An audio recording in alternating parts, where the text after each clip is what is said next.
If you have been looking for a two-person backpacking tent that is budget friendly, this may be the product you have been looking for.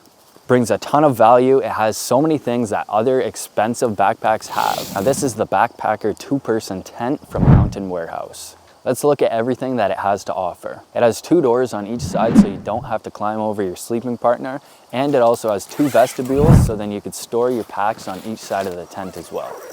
And of course, all of the zippers are 2-way, so you guys can open it from the inside or the outside.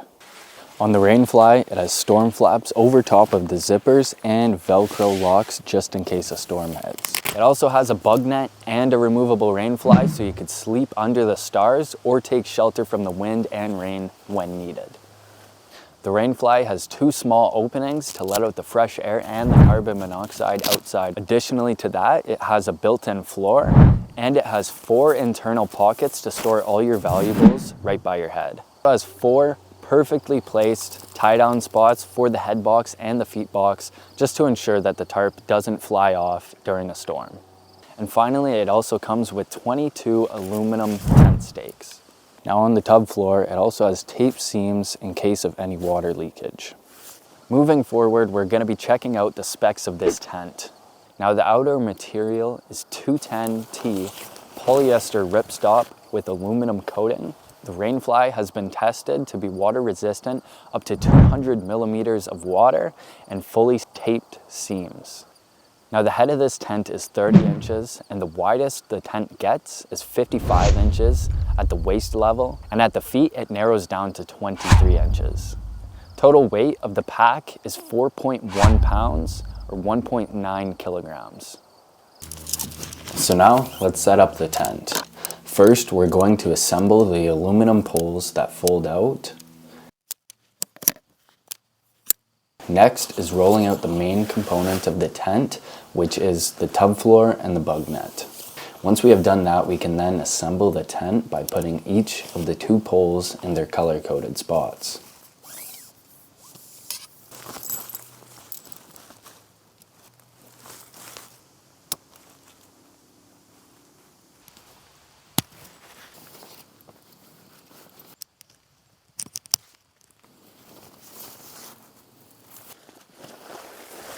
We then stake down the tent on each of the 4 points.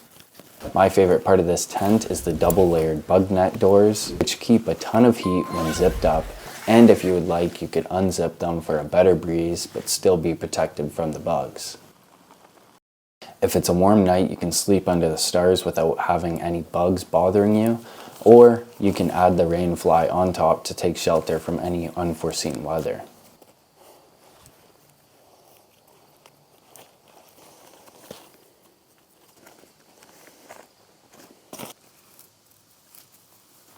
If you're adding the Rainfly, there are 4 tensioner spots on each side and 14 total points to stake down. I normally skip quite a few of them as they are not needed unless if there is a lot of wind.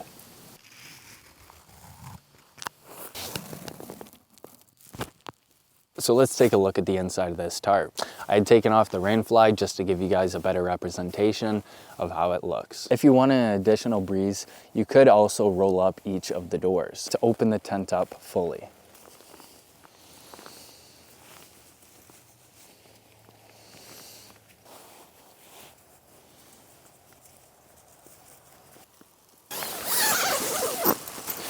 Now on the inside, there are 2 additional layers of mesh.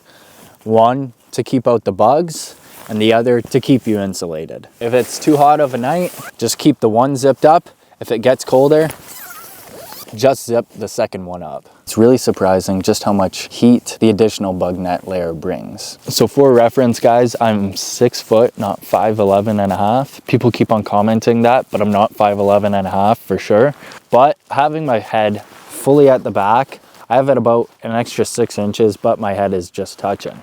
I have an additional 12 inches away from the very end, but my feet are almost touching the mesh. So if I'm on my 3-inch wide sleeping pad, I'm gonna be pressing against the mesh and quite possibly getting condensation on my feet from the outer layer. So that's why I recommend, if you're any taller than 5'11", probably get a different tent. So now it's the morning.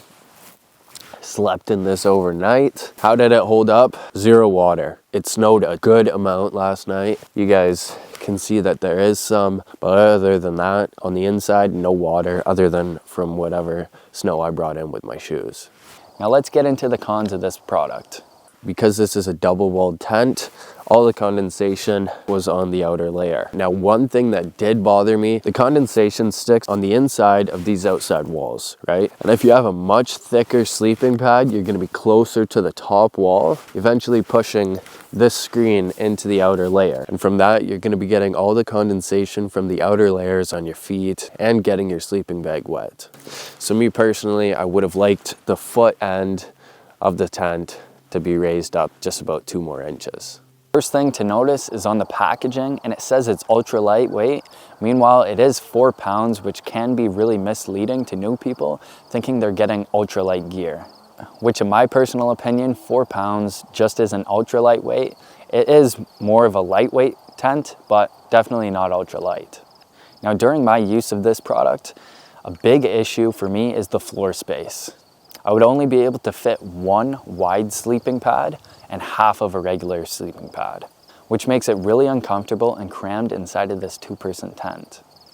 There also has been times during a storm that there has been a little bit of leakage, but nothing major. Now, an issue you guys might have with this tent is that it's quite small. You guys aren't able to fully sit up. You're only able to lean on 1 elbow. That's about as high as you're gonna be able to sit up. Who is this product for? I'd recommend this product to someone or a couple that is looking to camp only 3 seasons out of the year in this tent and who's looking to save some money.